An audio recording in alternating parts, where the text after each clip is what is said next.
So with the newest update, a lot of stuff has been added in the background to get us ready for the Cataclysm event that is supposed to happen sometime soon, and thanks to the work of the data mining community, we have a lot of info on some of the new events, bosses, creatures, even shaper storms, as well as a whole lot of more armor sets and even other cosmetics. So let's jump right into it because there's a lot of stuff to dissect over here, and starting things off with the new open world event, it seems that one of the main effects of the Cataclysm arrival is the fact that it now spawns a lot of anomalies across the entire map. There's anomalies indicated specifically in each region of the map, which might very well imply the fact that it might happen for multiple times inside the same free play session for these types of anomalies to spawn, and we might have to complete them in order to progress through, well, whatever these events are, because it seems that these cataclysms will become even more wild as time goes by and stuff happens across the map. It could be required for us to complete multiple of them to advance through each stage of difficulty, which might also imply new forms of enemies, and I'm going to go over some of the very wild enemies that have been datamined.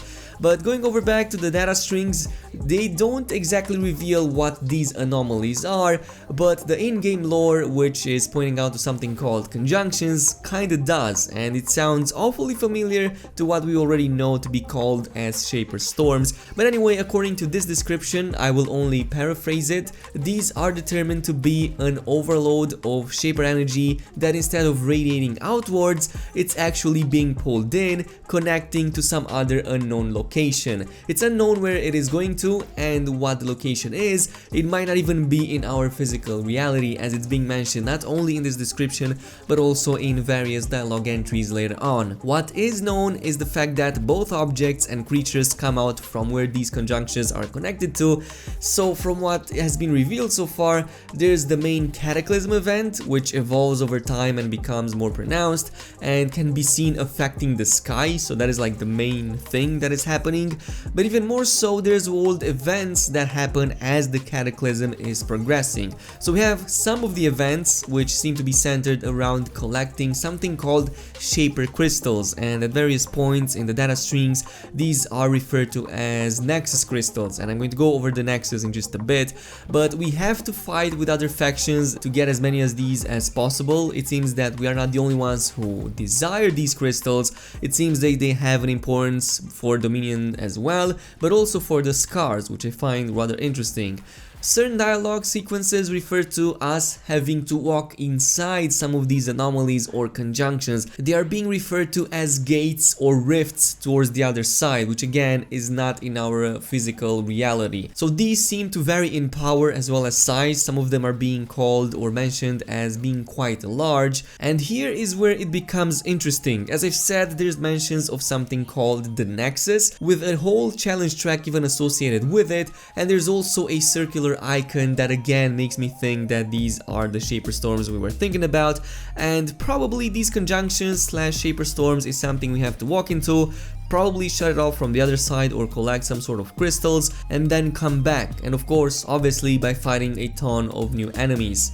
For now it's just speculations, but this is the way it looks to me. These conjunctions are connected to the Nexus, which is a whole area in itself that is quote-unquote not within physical reality. It might be something like an instanced area that looks significantly different from the regular world of Anthem, something a little bit more wild, like for example something similar to what we saw in the Tomb of General Tarsus, the mission that we did in the main storyline. It's not a stronghold or anything, but it does sound like the design of it goes a little bit like a mission, even though it's set in the free play.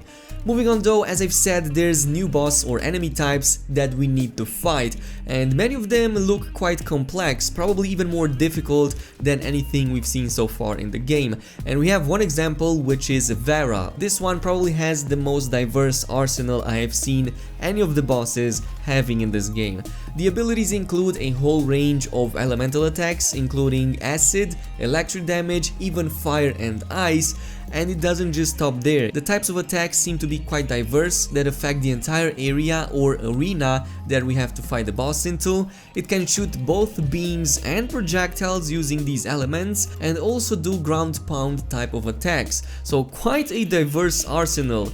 But there's also mentions about summoning troopers, so you have to fight with a boss that does AoE damage, summons troops, throws projectiles, shoots beams, and through all of that, all of these attacks can be electric, fire, ice, or acid. So color me impressed, but this sounds like a much wider arsenal than anything we've seen so far in the game. But it also has entries for several weak points associated with these types of elemental attacks. So there's weak points for acid, for fire, ice, and finally lightning.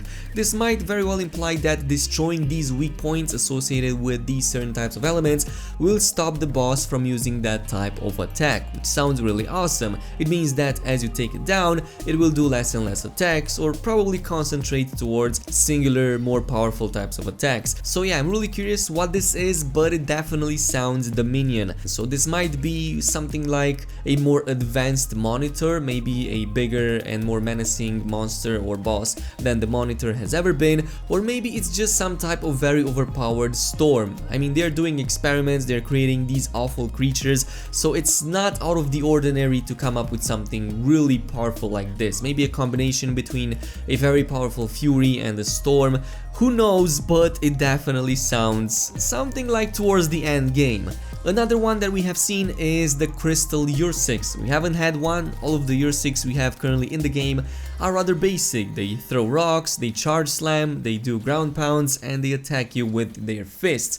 While this new type of Ursix, which is also called Space Bear at some point, it's also shooting crystals, presumably out of its body. And these crystals might even explode on impact or soon after impact, according to a later data string that makes it sound like they act like some kind of grenade type attacks. And there's also mentions of swarm fights. What this means, I'm not really sure. It could very well imply there's new types of enemies or new types of attacks, like getting attacked by insects, which definitely sounds like scars to me, but it can be something else. Or it could also imply the fact that it's just, you know, a huge number of enemies spawning from the regular rifts that we see already in the game. But anyway, last but not least, I was talking about cosmetics and new armor sets. And there's going to be a ton of them. There's several armor sets for each javelin, probably with the exception of the interceptor. But we have a bunch of new ones for the ranger, including one called Chitinous Ranger or Chitinous. I have no idea how you even pronounce this, but it's basically insect themed. And again, it looks rather bulky. It has those antennas over there, like whiskers almost. We can see a better image over here of the head. Probably the coloring isn't really that nice, and some of them might look a little bit bad, but in game they always look much better if you put and apply proper coloring to them. There's a couple of new ones also for the Colossus. One of them is called the Excavator, so this one looks really interesting. It's not really that complex, but you know, I really like the chest/head region. We can see a better shot of that armor piece right here with a little bit of a color change. Of course, we also have the Powerhouse armor set again for the Colossus, so Colossus players are gonna have a great time in this new Cataclysm update. But my favorite one has to be the new Storm Onyx armor set. It's probably one of the best I've seen so far. It kind of reminds me of the main villains in Mass Effect Andromeda. It's, or at the very least, one of those shaper constructs that used to be in that game as well. Definitely reminds me of that theme, and I don't think I can keep up with these many awesome looking storm armor sets. This one is definitely the fan favorite right now. But there is probably a dozen or so new wraps, and BioWare has a thing with wraps currently.